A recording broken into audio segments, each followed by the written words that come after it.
Oke, itu juga salah satu yang kemudian saya tampilkan di dalam slide hari ini. Oke, ada lagi yang lain kaitannya entah itu Al-Quran ataupun hadis terkait dengan pengobatan? Oke, baik. Kita mulai dengan pembahasan terkait dengan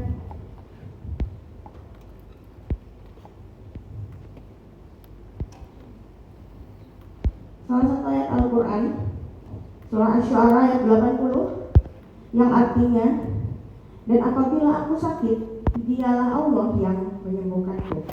Teman-teman, kalau ada di antara teman-teman yang hafal 99 nama Allah, Asmaul Husna, ya. Ada salah satu di dalam Asmaul Husna itu yang kemudian artinya adalah Maha Penyembuh. Ada yang bisa menebak? Asy-Syafi, ya. Asy-Syafi artinya Maha Penyembuh, ya. Maka kaitannya dengan kita yang notabene profesional kesehatan sebagai seorang farmasis specifically, bagaimana kemudian esensi pengobatan ini sebagai seseorang yang beragama dan beriman, teman-teman perlu menyadari dan memahami bahwa konteksnya apapun yang dilakukan oleh kita, apapun yang kita lakukan, apapun yang kita upayakan, keberhasilan akhirnya itu bukan tentang sehebat apa kita, tetapi tentang bagaimana ada ridho Allah di situ yang kemudian membantu pasien itu kesembuhannya lewat tangan kita, ya. Ada sebuah buku judulnya Playing God. Kalau teman-teman pernah baca, mungkin ada yang pernah baca Playing God. Di situ diceritakan bahwa kalau di situ konteksnya memang yang dibahas adalah profesi lain, dalam hal ini dokter, di mana dokter itu merupakan disebut sebagai perpanjangan tangan Tuhan, ya. Kenapa? Karena konteksnya dalam dunia kedokteran ataupun kesehatan, upaya-upaya yang dilakukan untuk kemudian teman-teman itu bisa pasien itu bisa sembuh lagi, perantaranya adalah lewat tadi tenaga kesehatan, entah itu dokter atau Anda sebagai seorang farmasis. Nah, detailsnya nanti akan kita bahas di bawah. Oke, berikutnya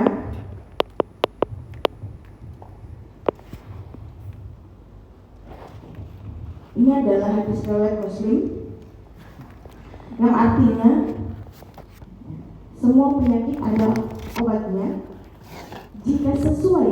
Nah, ini ada lanjutannya, ya. Jika sesuai antara penyakit dan obatnya, maka akan sembuh dengan izin Allah, ya.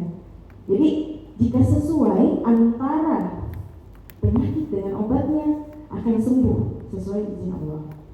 Kalau kita lekatkan hal ini pada pekerjaan kita sebagai seorang apoteker, salah satu aktivitas di dalam tataran farmasi klinis yang harus kita lakukan dan menjadi tanggung jawab kita, amanah kita, itu adalah memastikan bahwa obat yang diterima pasien itu adalah obat yang sesuai dengan kebutuhannya, indikasinya.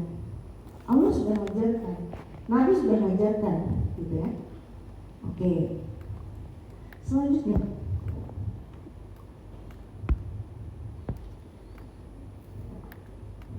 hadis lagi, satu hadis dari Bukhari Muslim.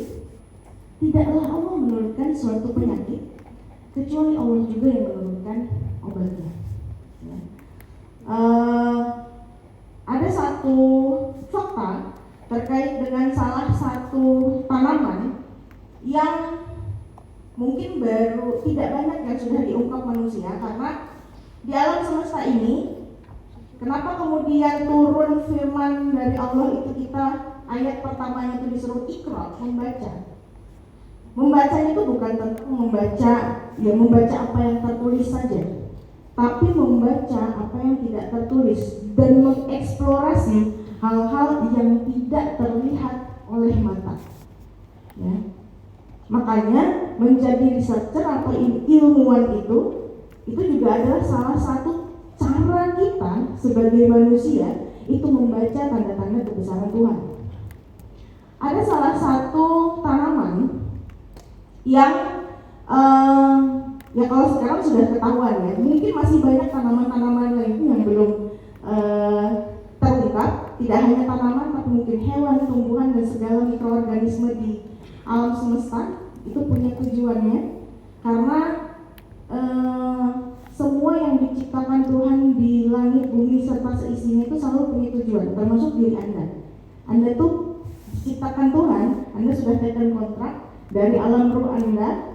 Itu yang kita percayai, bahwa ketika Anda lahir ke muka bumi, ya, artinya Anda sudah taken kontrak dengan Tuhan, menyanggupi setiap apa yang kemudian akan Anda jalani.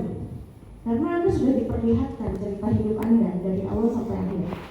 Ya, Anda sudah tanda tangan kontrak, melihat sudah recapnya, Anda bersedia menjalani itu, makanya Anda hadir.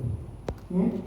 Oke, kembali lagi, ada satu tanaman yang kemudian saya coba menginterpretasikan hadis ini melalui tanaman ini. Tanaman ini seperti hadisnya, gitu ya. Diketahui tidak Allah menurunkan suatu penyakit kecuali Allah juga yang menciptakan obatnya. Namanya tanaman itu kita tahu banget bahwa tanaman yang punya khasiat. Nah, ajaibnya, gitu ya. Tapi aneh juga kalau dibilang ajaib gitu, karena ini memang ya rahasia Allah, gitu ya. Bagaimana kemudian satu tanaman itu ada bagian tanamannya yang bersifat racun, tapi penawarnya justru ada di bagian tanaman itu sendiri. Jadi di bagian lainnya. Jadi satu bagian tanamannya bersifat racun, bagian tanaman yang lainnya itu adalah penawar dari racun yang ada di tanaman itu sendiri. Ada yang tahu kira-kira tanaman apa? Ini cukup terkenal sebenarnya. Yang digunakan biasanya adalah buahnya. Ya, ada yang tahu kira-kira? Atau ada yang menebak? Buahnya apa? Apa lain? Ada yang tahu? Oke. Teman-teman tahu tanaman buah ya? Tanaman mahkota dewa? Mahkota dewa itu yang biasa digunakan untuk obat bagian apanya? Daunnya? Daunnya? Oke.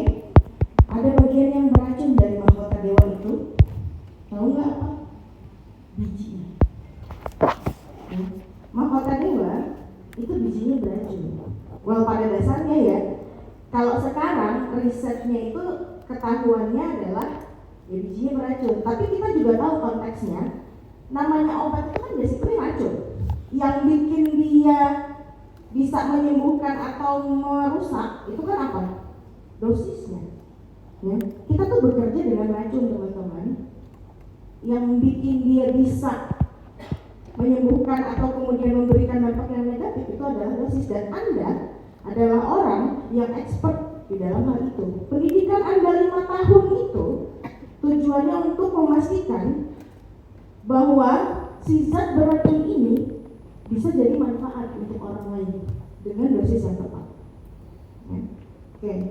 Nah, Tuhan ciptakan bagaimana kemudian si mahkota dewa ini di dalam satu tanaman ada kulit, ada bagian daging buahnya yang kalau dikeringkan itu bermanfaat. Walaupun itu juga bisa tadi potensial punya efek toksik ketika dosisnya tidak tepat, tapi di dalam tanaman yang sama di situ sudah diciptakan penawarnya. Itu contohnya. Itu baru yang ketahuan oleh manusia. Tapi rahasia Tuhan masih banyak, ya, yang kita belum ketahui. Oke, lanjut.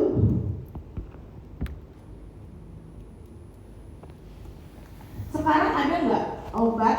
Sekarang ada nggak penyakit? Setahu teman-teman, ada nggak penyakit yang belum diketahui obatnya atau belum ada obatnya?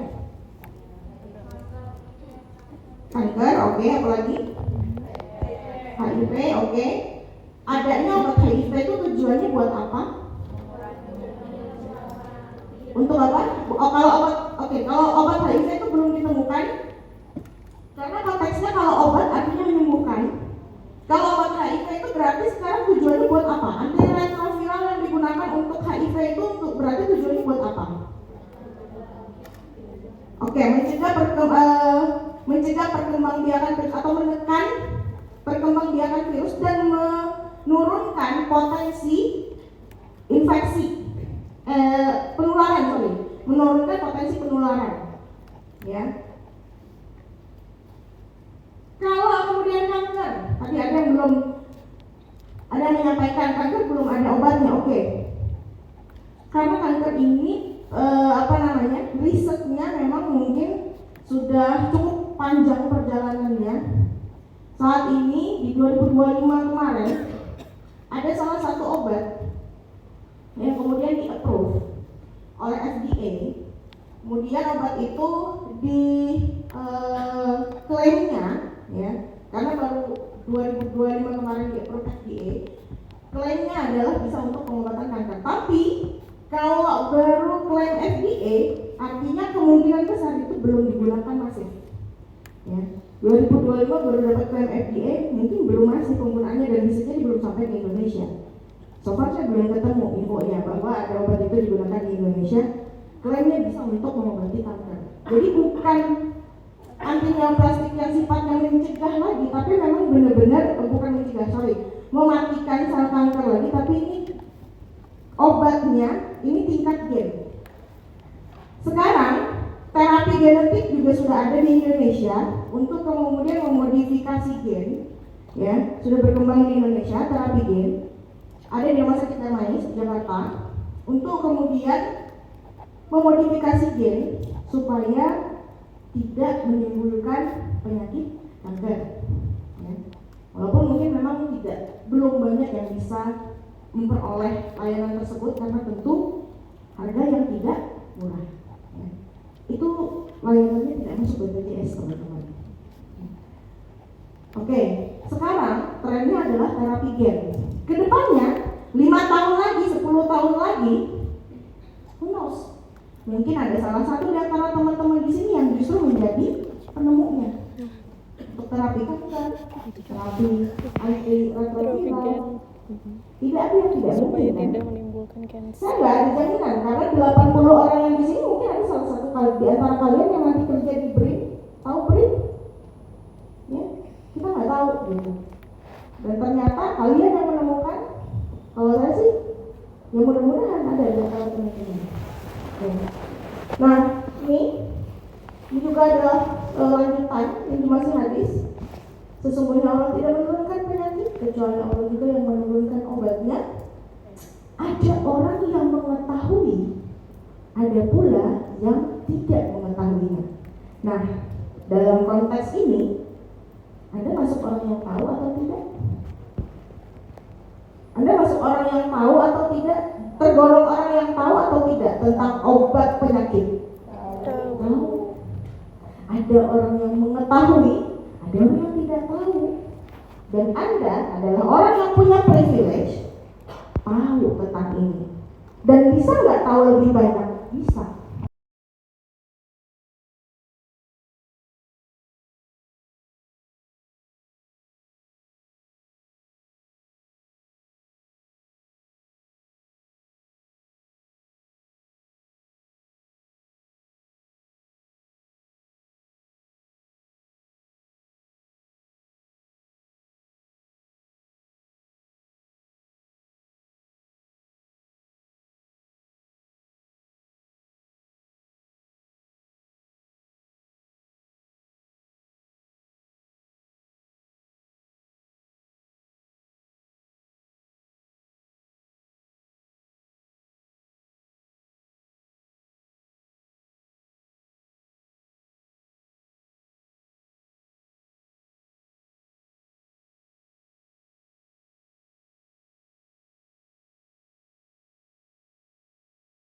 Allah akan menggugurkan bersamanya dosa-dosanya seperti pohon yang menggugurkan daun-daunnya.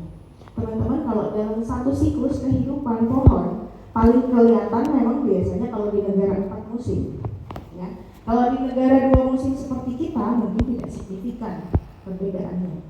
Tapi kalau di negara 4 musim, teman-teman bisa melihat bagaimana kemudian di musim semi pohon itu dia mulai tumbuh tunas-tunasnya. Kemudian di musim panas pohon itu daun-daunnya akan rindang. Kemudian di musim gugur, namanya di musim gugur, daun-daunnya akan berguguran sampai dengan di musim dingin pohon itu seperti pohon yang mati.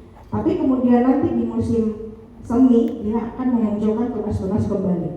Kalau di negara tropis kayak kita nggak kelihatan tuh, nggak signifikan.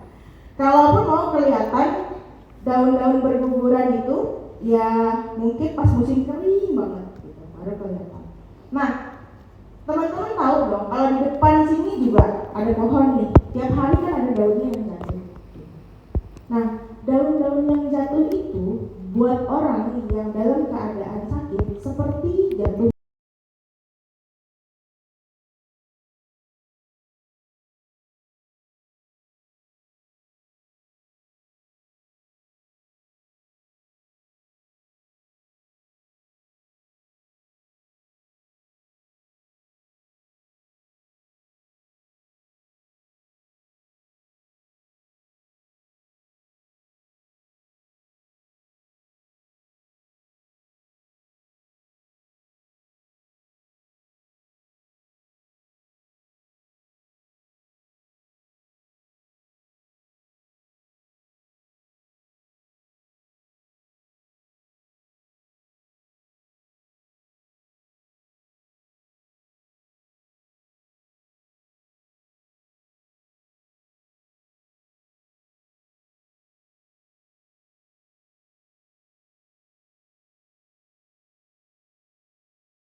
keluarganya.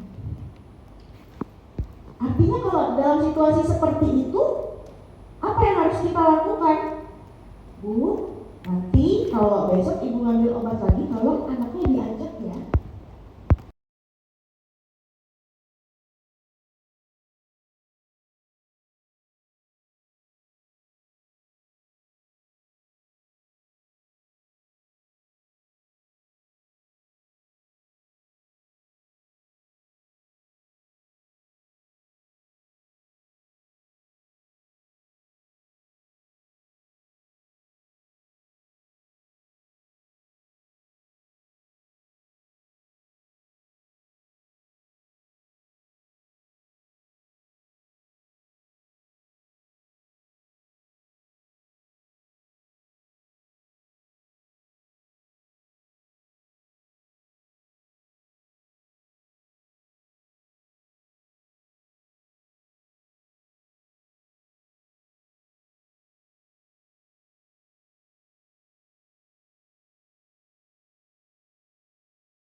2000 sekian lah gitu ya, bayi-bayi milenium gitu ya. Kamu lagi SD, kamu dari kecil udah terpapar informasi banyak. Walaupun di sini mungkin ada yang 90-an juga atau mungkin 80-an juga gitu ya. Tapi ini kita pukul rata dulu ya. Teman-teman itu dari lahir sudah terpapar banyak sekali informasi. Tsunami informasinya tuh dari kecil. Ya. Yang kemudian membuat lingkungan Anda penuh dengan informasi-informasi, input-input yang kemudian meningkatkan standar. Baik itu standar di lingkungan keluarga ataupun di diri Anda sendiri. Ya. Akhirnya Anda tumbuh dengan pressure dari lingkungan. Karena ngelihat sosial media, apalagi Anda punya sosial media pertama Anda di usia berapa tahun? SMP? Ada yang SD udah punya sosmed? SD udah punya sosmed. Saya belum punya sosmed itu kuliah, teman-teman. Saya baru punya sosmed itu kuliah semester 1, baru punya tuh Friendster dulu namanya. Ya. Tahuan kan generasi berapa itu? Teman-teman nggak tahu kan Friendster, tahunya udah mungkin Facebook, Instagram gitu ya. SD nggak ngerti saya sosmed. Orang saya internet aja ngertinya baru SMK kok. Jadi teman-teman itu udah tumbuh dari kecil dengan banyak sekali informasi dan pressure dari lingkungan. Tidak hanya lingkungan sekitar, tapi pressure dari sosial media.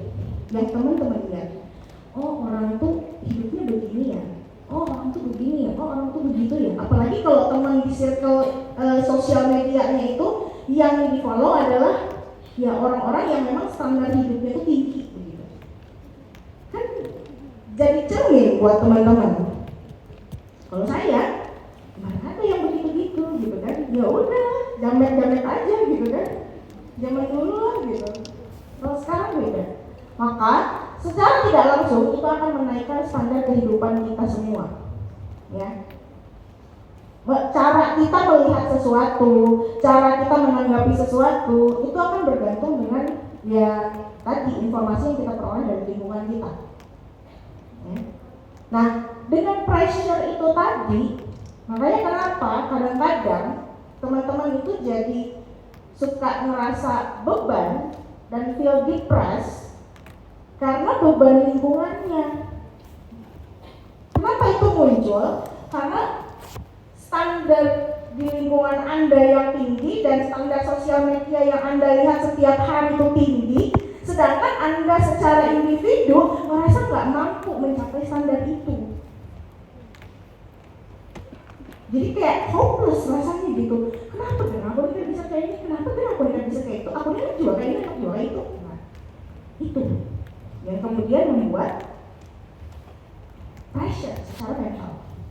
Ya. Nah, saran saya apa untuk teman-teman? Kita udah tahu lingkungan kita punya standar yang tinggi. Oke. Lingkungan itu kan sesuatu yang kadang-kadang kita juga nggak bisa banyak intervensi. Yang bisa kita intervensi apa? Aktivitas kita yang bisa kita kendalikan sendiri apa? Aktivitas kita di sosial media kita. Ya. Saya tidak bilang harus hapus sosial media Anda, enggak.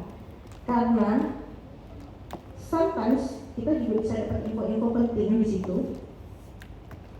Walaupun kadang-kadang infonya akhir-akhir ini ya, di sosial media tapi saya nggak tahu ya di algoritma saya infonya agak-agak membuat istighfar gitu ya.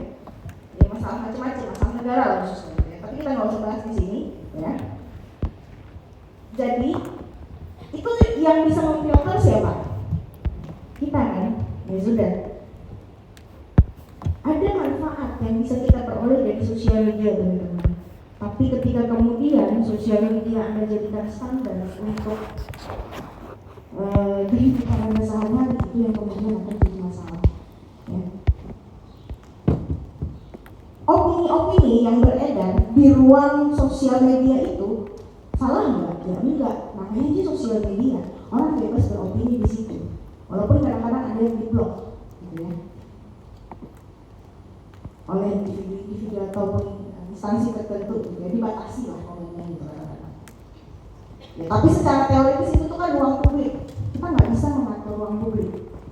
Yang bisa kita lakukan adalah yang kita kontrol adalah ya diri kita mau lihat atau enggak, kita mau peduli atau enggak, ya, dengan segala sesuatu yang beredar di situ. Maka yang perlu dikendalikan, yang bisa kita kendalikan adalah intensitas kita dalam bersosial media dan seberapa terikat kita dengan sosial media. Kalau teman-teman bisa berupaya mengendalikan itu dan lebih sering hidup di kehidupan nyata, itu akan sangat membantu. Karena di kehidupan nyata saja pressure-nya udah lumayan loh. Kalau kemudian Anda tambah dengan pressure dari sosmed, terlebih kalau kita tidak bisa gitu ya, mungkin dalam kapasitas kita yang sekarang belum bisa di level itu akan jadi beban yang lebih besar. Jadi saran saya mulai untuk memfilter apa yang kemudian perlu Anda dapat dari sosial media. Seberapa sering mungkin kita berinteraksi dengan orang di sosial media ataupun sekedar membuka sosial media, sebaiknya seperti itu. Oke, itu saran sih. Oke, kembali ke sini. Nah, kaitannya dengan terapi menyelamatkan jiwa, itu juga bisa menyelamatkan jiwa teman-teman pada akhirnya, ya, mengurangi perasaan-perasaan yang tadi depresi dan ketidakberdayaan terhadap situasi yang Anda hadapi. Oke, selanjutnya maksud yang berikutnya ini adalah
karena Anda tahu loh, Anda tuh berilmu loh, Anda tahu bahayanya gimana. Kalau kemudian Anda yang mencoba, oh kan justru karena saya berilmu, jadi saya coba gitu ya.